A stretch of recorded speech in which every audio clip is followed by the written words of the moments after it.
శ్రీ మహాలక్ష్మికి నీరజాలయమునకు నీరాజము జలజాక్షి మోములు జలజాక్షి మోము మన కమలంతో పోలుస్తాం కవిత్వంలో కూడా జలజాక్షి మోము అంటున్నాడు. ఎట్లా ఉందంటే కమలంలాగా ఉంటుంది. జక్కవ కుచంబుల దృష్టి గురించి మాట్లాడుతున్నాడు. స్థలాలు మాత్రం జక్కవ అనేది పక్షులు జంట పక్షులు ఎప్పుడు రెండు పక్షులు ఉంటాయి కదా జక్కవ అంటారు. వాటి విడిపోవు ఎప్పుడు. అలాగే జక్కవ కుచంబులకు నెలకొన్న కప్పులకు కర్పూరపు నీరాజనం ఇస్తున్నాడు అక్కడ. కానీ అలివేడి తురుమునకు తురుము అంటే జడ. అలివేడి అంటే నల్లని కూరలు కలిగి అలివేడి తురుమునకు హస్త కమలంబులకు కమలంతో పోలుస్తారు. ఇప్పుడు ఎవాల్యుయేషన్ నడుస్తా ఉందా ఎక్స్ప్లెనేషన్ నడుస్తా మాణిక్యముల నీరు ఇక్కడ మాణిక్యాలు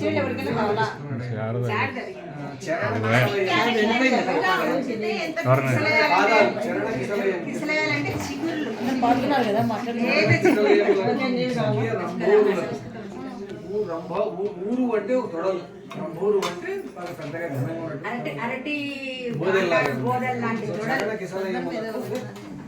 లేత పాదాలకు సఖియ రంభోరులకు ఇక్కడ ముత్యాల నీరాజన చెప్తారు. అది జగనము. జగనం అంటే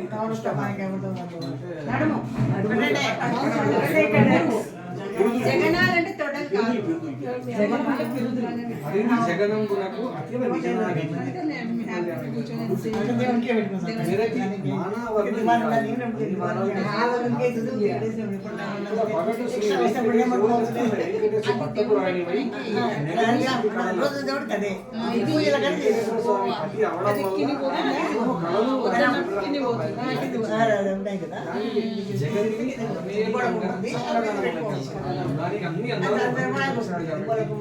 నిగుడు నిజ శోభన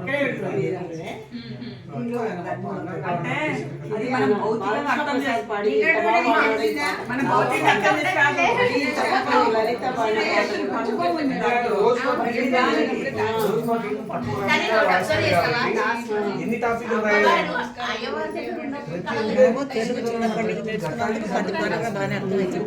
తెలుగు భాష మీద చిన్నపిల్లలు పద్య భాగాలు గద్య భాగాలు పద్య భాగాలు